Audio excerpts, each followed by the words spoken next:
Anti CLL is really a good way to improve the amount of potential stalls you can have. For example, here we can do, if you're a CLL user, instead of going for an option like this, we can actually take this diagonal face, even though you only know CLL, and you can solve the opposite case leading to a diagonal swap on both, and then just R2 after R2. It's a really nice method to have under your belt to go along with CLL. But the way CLL works is you do the opposite case and then swap. Now this can actually lead to some nasty cases, and only in some cases you might actually end up doing this. So I've got some tips here to make Anti-CLL a bit more worthwhile. My first tip is the idea of swapping between if you do the swap first or afterwards. And so what I mean by that is here, for example, we have anti soon, and I find the best way to do this is with a back soon, cancelling into the R2 after R2 like this.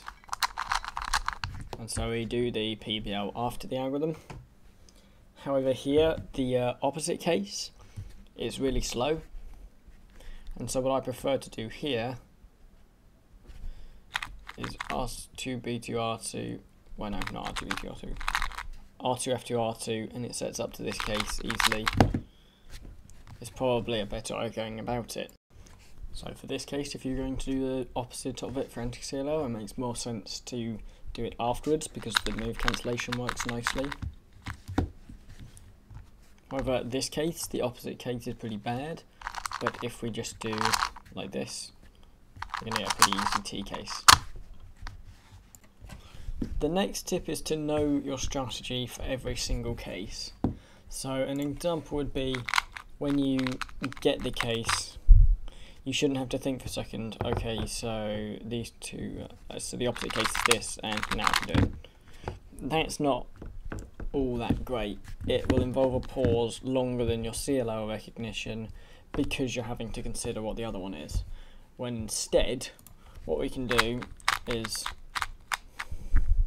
for example, okay, I know immediately that the way I approach this case is to do this exact alg.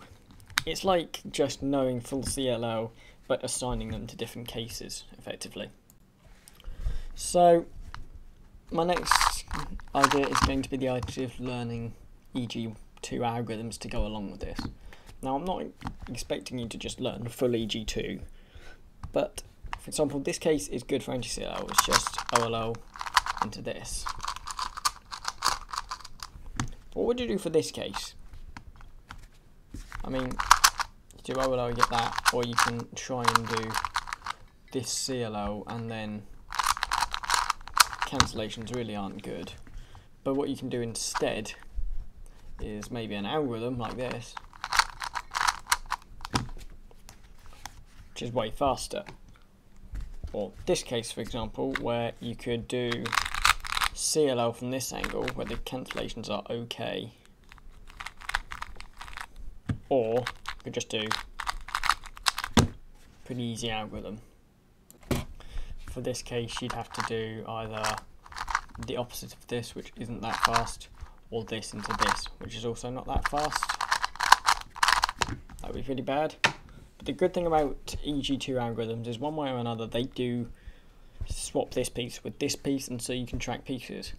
For this case exactly, you just do select move to take this out, insert this in the back, and then put it back in. It's as simple as that. So learning some of these easy cases is very useful. My last tip is knowing if you're going to do R2 B2 R2 or R2 F2 R2. Now since the pieces are swapped around, it will swap it differently depending on which one you do. So these two cases are a great example, and I just focus on where the slash goes. So if here it's going from the top left to the bottom right, I know I use F2, however the other case I use B2. So R2 F2 R2, and I can just do CLL from there, but here I'll do R2 B2 R2, and that even cancels a move. So I'm going to do some examples of how I'd apply these. So if you were going to do this with anti-CLL, you'd have to do this long alg, and then do the swap, isn't good, but if I did maybe R2, F2, R2, I'll then just get Nicholas. So for diagonal anti-soon, maybe, if you're going to do anti CLL, it would look like this. Great. And this is a really bad case, not even the ALG's good, but I still recommend you learn an ALG. So from here,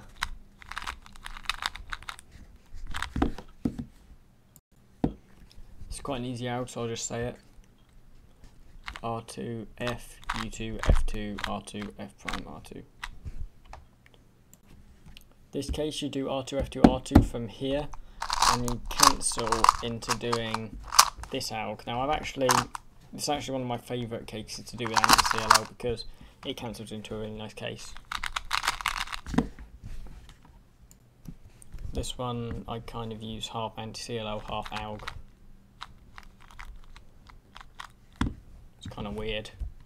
I did Anti CLL in an official solve and failed a 1 as a 2, so yeah, proves the difference that learning an ALG for some of these cases can make. Okay, hopefully this is helpful. This is basically the stepping stones to learning EG2. However, I still recommend you learn EG1 first, because then EG2 will be a complete breeze when you actually learn it. Right, those are my tips.